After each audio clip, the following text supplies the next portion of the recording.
Hey, what's up, guys? Um, Something that was in my mind earlier today as I'm going through my journey and just getting off of work and a lot of people. I don't like to say names or anything like that, but have told me in the past that we don't test God and God tests us. But if you really, really think about it, we do both. We test God and God tests us. And the reason why I say that God tests us, or that we test God actually, um, is because how can you believe in something if you don't put it to the test? If you don't put it to the test, how do you know it's going to work for you?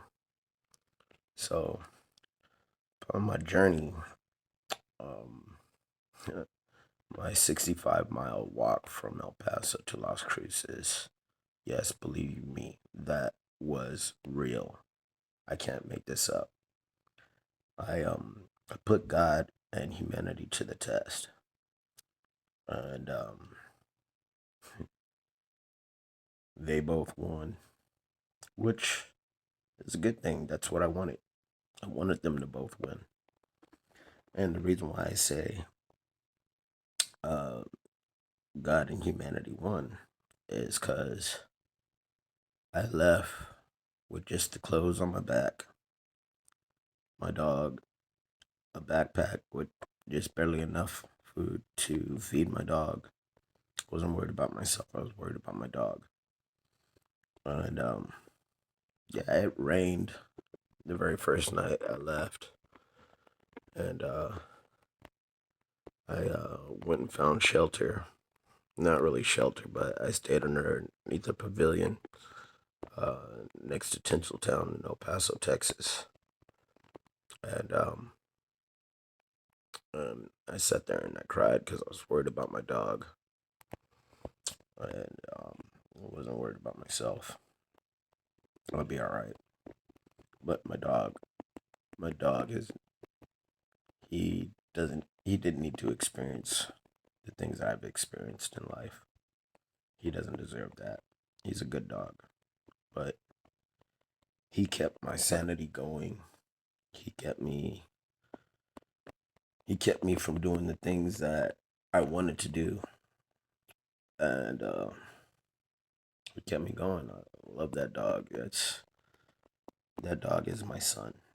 He's the only he's the only child that I'm ever gonna know for now, and the only thing I feel really responsible for. Um, he's my emotional support dog, and if you know me, you know that my past was been a rough ride. Um, Losing my wife was the most devastating thing I've ever had happen to me. Watching the woman that I love, that I married, just perish right in front of my eyes was just, it was heartbreaking. I I still cry to the day for losing her. But, they say you got to keep going on, you got to keep moving forward. And I did. I did. I could have gone a different direction, but God allowed me to see that it's not the end of the world. And so, as I went on this journey, um, I didn't hold a sign asking for people to give me money or feed me or feed my dog or anything like that. I didn't ask for none of that. I didn't ask for it. I didn't beg. I didn't have a sign. I didn't do any of that. And believe me when I say this, I don't beg for what I need or want. I earn it or it's given to me.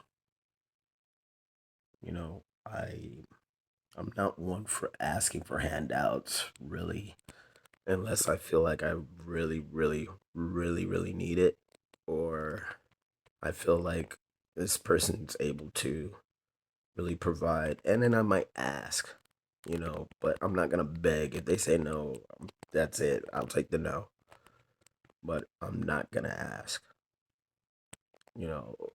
For the most part, yeah, my family, yeah, I'll ask, but I'll take the no if it's a no. You know, I wasn't always like that. I never begged. Um, I may have pleaded, but not begged to where I'm on my hands and knees begging for something I know I can work for. Now, yes, granted, I've asked my mom to help me out, help me pay my phone bill or something like that, just simple stuff. I'm not asking her to go out there, go buy me a house or, you know, help help me get into uh a place and pay my rent. No, no, just just simple basic things. You know, money for food or I've even asked for gas money and stuff like that. But usually it's only really my family for the most part. I've asked a couple of friends here and there, but I've paid that back and stuff. Um, but so many people have donated so much food, money, uh, things that I needed on my journey. You know, um, there was a guy, a postal service worker. Um, I was on the west side on Red Road, and if you know anything about El Paso, Red Road is far. It's far, far west of El Paso. You're almost cutting edge to the Texas and New Mexico state line. So I'm sitting there pushing the shopping cart with my dog and stuff, and this guy, postal service worker, didn't know me from Adam. Just randomly came up, saw me pushing the cart over by the Albertsons, and asked if I needed a bottle of water. I said, man, yeah, if you could spare it, man, that'd be great. He said, yeah, yeah, man, no problem, man. I I grabbed the bottle, and then he said, yeah, no problem. He, then he thought about it. He said, hey, follow me over to the Circle K. He said, I'm gonna get you some snacks. I said, are you sure? He's like, yeah, yeah, yeah, just follow me. I said, cool, all right, thanks, man. I appreciate that. So I met up with them over there at the Circle K, which like not even a block away. I go over there. He opens up the door for me. I walk in. He's like, get whatever you want, man. Just have some snacks and this and that. He was pointing out all kinds of stuff. He's like, does your dog need some more food? I was like, nah, actually, a lady down the street she just bought some snacks for my dog and everything like that. And I was like, nah, I'm actually good on that. He's like, well, take some more just in case you need it. I was like, okay, cool, thanks. And I said, get whatever you want, man. Whatever you need, whatever you want. I was like, are you sure? I said, I'm not out here begging. I said, I'm not homeless. I'm on a journey. I said, I have some place I gotta be at, and I gotta get there. He's like, nah, don't worry about it, man. It's cool. Stack up, stack up.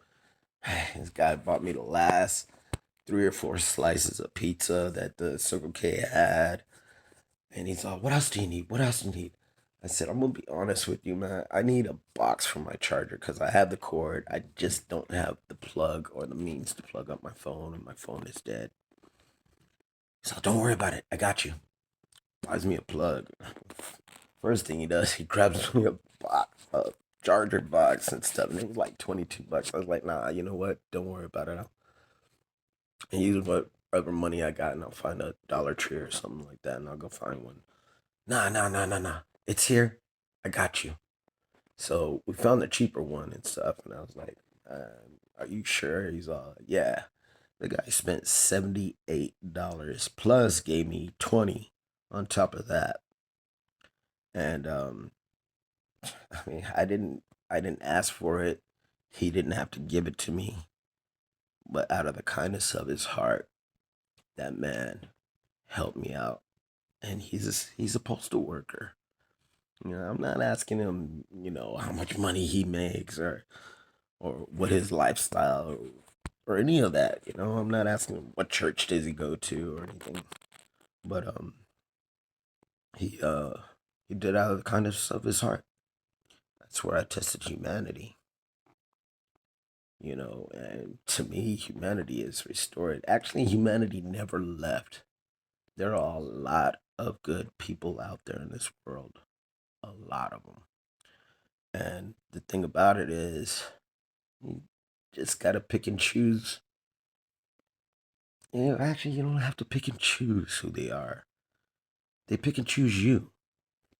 You know, and if somebody's struggling out there and stuff like that, it's not wrong to help them out and stuff. Don't judge somebody just because they're standing out in the streets and stuff, begging for money. I don't judge people who are begging for money. I don't judge. If that's their means of surviving, so be it. Get your money. Get your money. By any means necessary. It's just the route I chose not to take. My parents installed in me, and I've got good parents. I don't care what anybody says. Like, everybody keeps telling me, oh, your mom should be helping you out. And it's not. No, she should not. She should not. That's not her responsibility. Once you're 18 and above, you are able to work, get a job, do whatever you got to do. If you can't find a job, create a job, pick up garbage off the street, clean somebody's yard, help somebody out. You don't have to rely on your family members to support you all your life. Get out there and do what you gotta do. Unless you're handicapped and you're not able to do it, then yeah, okay, I understand. I get it. You know? Or, you got some type of unable way of doing things for yourself. Okay, I get it. I get it. That's not your fault. It's not anybody's fault. That's life. And so, yeah, the postal service guy, uh, I believe his name was Cody. Yeah, I try my hardest not to forget that name. I actually have it in another video, but um, I'm not really gonna look that up right now. But I'll give y'all his name and stuff later on. But he was just out of the kindness of his heart, and I was very very thankful for him, and also the other people that gave me change and dollars, even from the nurse who just gave me 50 cents. I'm still grateful for that 50 cents because he didn't have to give me 50 cents. He gave me 50 cents, and I'm cool with that. I'm so grateful for him. And may God bless all those who donated, and even bless those who didn't donate, who sat there and maybe judged my character and stuff because I got tattoos or I looked like I was trying to bum and everything. Keep in mind, I never had a sign. As a matter of fact, the only sign that I said, and forgive me for saying this, but I had a sign that said Seattle, Washington, because who the fuck is stopping us? I thought that was funny. I thought that was funny. Excuse the French, but that's literally what I wrote on there. That's how mad I was. I was really pissed off at the world, but it's not the world's fault. It was These are choices that I make on my own. Um, so um,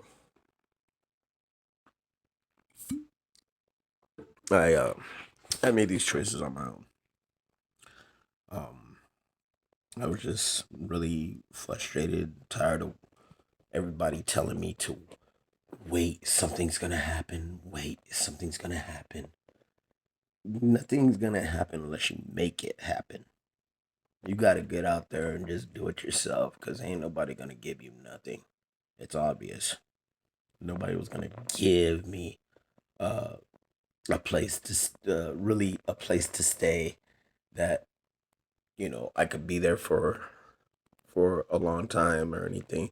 People let me stay at their cribs and stuff like that, and um, gave me an opportunity and stuff like that. But I could tell right away I was overstaying my welcome and stuff. Yeah, I mean, unfortunately, in El Paso, I'm not considered the guy that you want to keep in your house and stuff. And it's not because I'm a thief or I'm a drug addict and this and that. It's just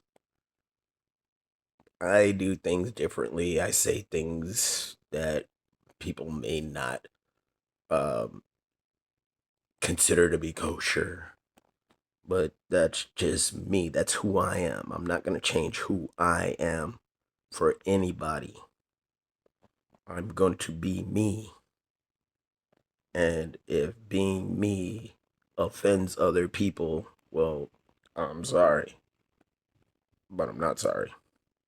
So take it or leave it, you know. But it's not to say I go around cussing people out and this and that. It's just my thought pattern is a little more open than most people. And that's just because of all the experiences and different people that I've lived with and different people that I've ran into. I've ran into a lot of people. I've lived with a lot of different people, and a lot of people don't understand that I read people, and I do have um a good skill at reading people. I know when I'm not welcome somewhere. I just try to ride it out as long as I can, But that's just me. And it's not that I'm trying to take advantage of anybody or abuse my stay or anything. It's just when you're down and out in your luck, you're gonna want a roof over your head for as long as you can. And if you overstay your welcome, when I know I overstay my welcome, I bounce. I bounce. I don't say anything. I just leave. And yes, a lot of people are saying, "Oh, that's wrong," but that's so wrong. Is it? Is it? Well, if it's so wrong, why aren't you opening up your doors? Keep that in mind. But I'm not here to judge. I'm not here to judge you. You don't want to open up your doors to people and stuff. That's fine. I understand. I get it. I totally get it. I'm not telling you what to do or how to live or, you know, you know, I'm not telling anybody to do anything. Be you. If you want to be mean, be mean. Who cares? I mean, there's consequences, but I mean, that's the choice you make, you know. But at the same time, you gotta make your own choices in life. Let's get back to my story about my journey. Um, I made it all the way to Las Cruces, like the edge of Las Cruces. Yeah, actually, I can honestly say I made it into Las Cruces, and or I guess the edge of New Mexico. No, it was Las Cruces. It was Las Cruces. Yeah, sorry about that. Rethink. But yeah, I made it to Las Cruces on foot, pushing a shopping cart.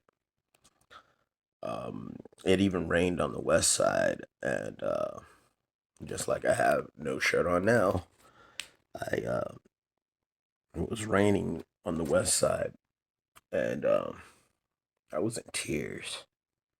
I literally cried because the entire time I'm testing humanity And I was walking in the rain with a dog and a shopping cart.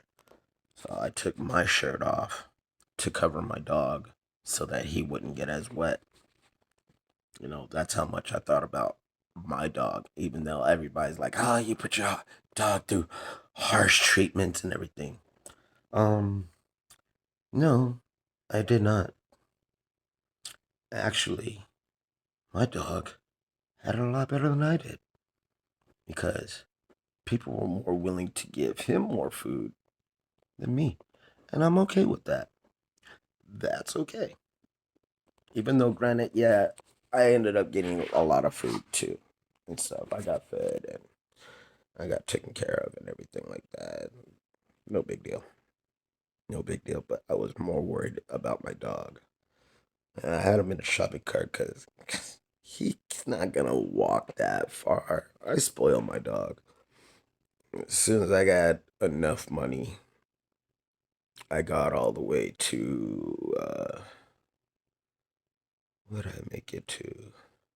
Oh, I made it all the way out towards, what was it, the 375 loop by Trans Mountain. I got all the way down there. Rain had stopped and everything like that. I get to a Dollar General. Once I got to Dollar General, some more people donated some more money and stuff. I went out. I was like, yeah, you know what? I need a blanket or something for my dog in the cart because all I had him on was a couple of cardboard boxes and stuff that I lay down on the inside of the cart and stuff. So, that hardness of the cart and stuff wasn't hurting him, especially when you're going through bumps and stuff like that. So I laid that down. A couple of rags that I brought because I also brought glass cleaner and stuff that I used to clean windows. Yeah, it was a Windows service that I was trying to get started in El Paso, but it rained so much that week that I couldn't even get it started. So I was like, you know what? It is what it is. No, I did do, I'd say about maybe 3 or 4 uh, houses where I was cleaning the windows and stuff like that. A couple of customers that I had that, really good friends of mine. It's really, really good friends. And so yeah, I did their windows and everything like that, and they paid me and everything. It was great. It was great. But yeah, I had those rags, and I had that on the inside and stuff. And then when it was too hot and stuff, I took the rags and waters and stuff, so my dog would have something nice and cool to lay on. Well, once I got to that Dollar General with the money that people have given me, I bought some T-shirts. I bought a pack of T-shirts, um, a pack of socks, toothpaste, toothbrush, um, underarm deodorant, so I can stay smelling good and stuff like that.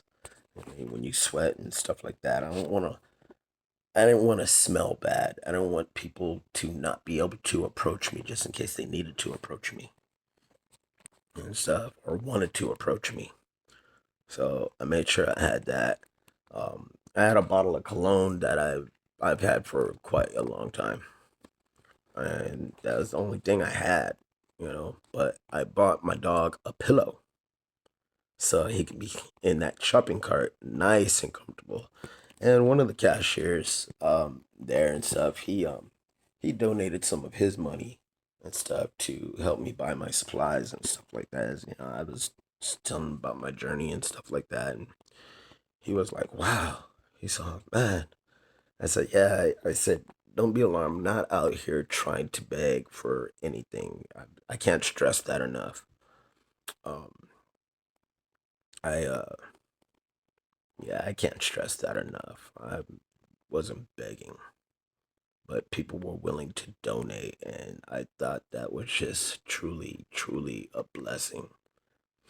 God had sent all these people down here to really just help me out without me begging or knowing my situation and stuff like that. And I was like, yeah, I I felt the need to have to come out and tell him, hey, look, I'm not homeless. I'm not trying to be out here begging.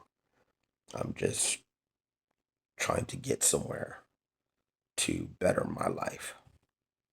And they were like, oh, that's cool. That's great. I said, yeah, I'm on a spiritual journey. And I thought it would be cool to tell that I thought I was going to walk to Seattle, but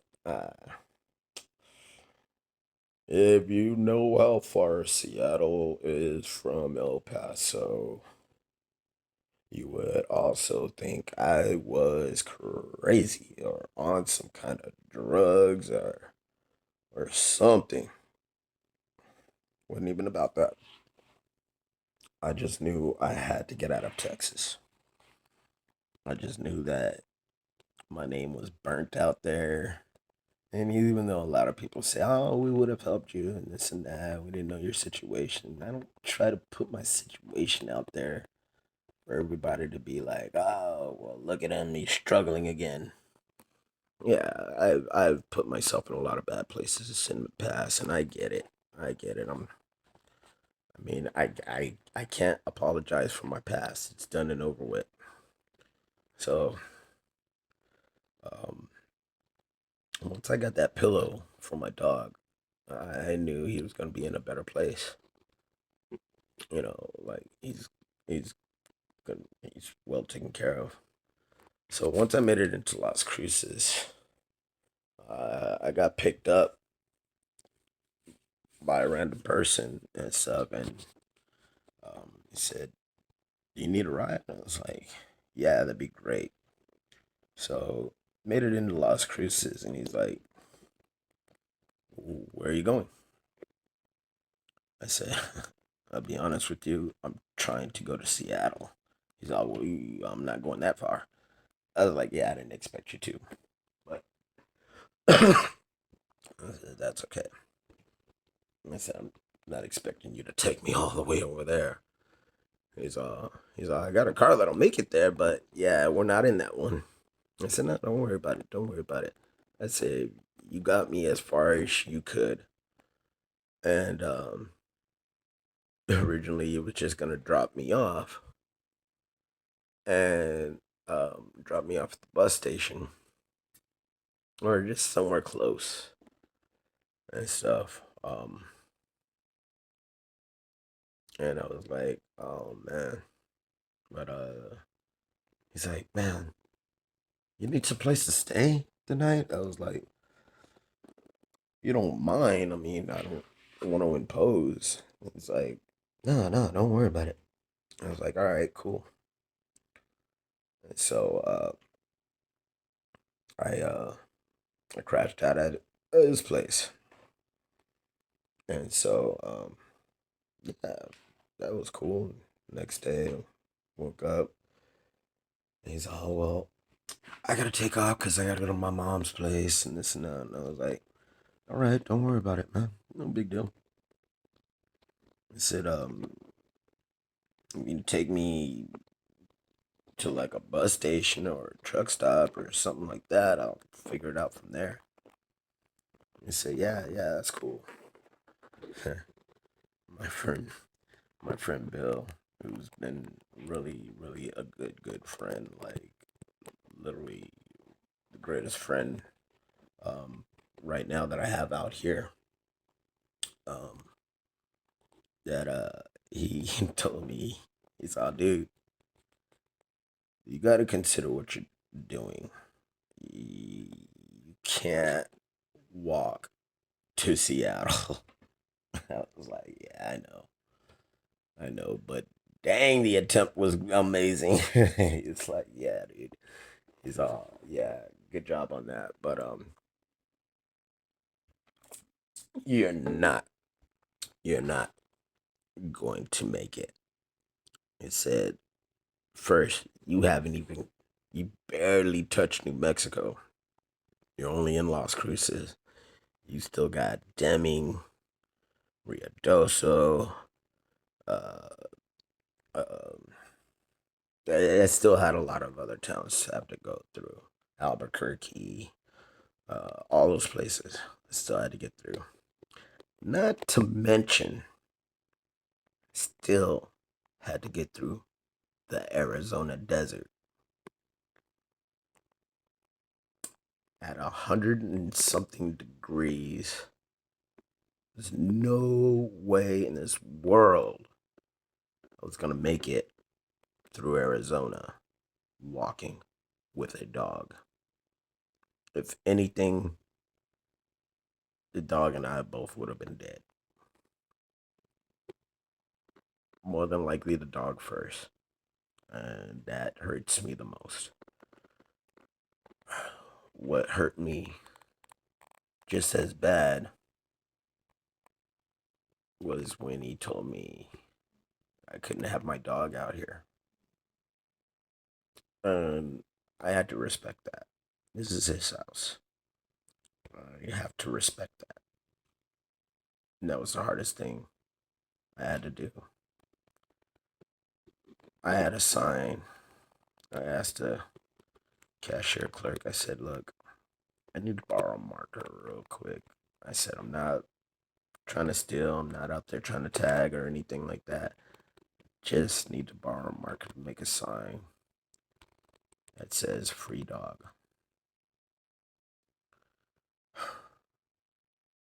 This part hurts me the most because the whole entire time holding a sign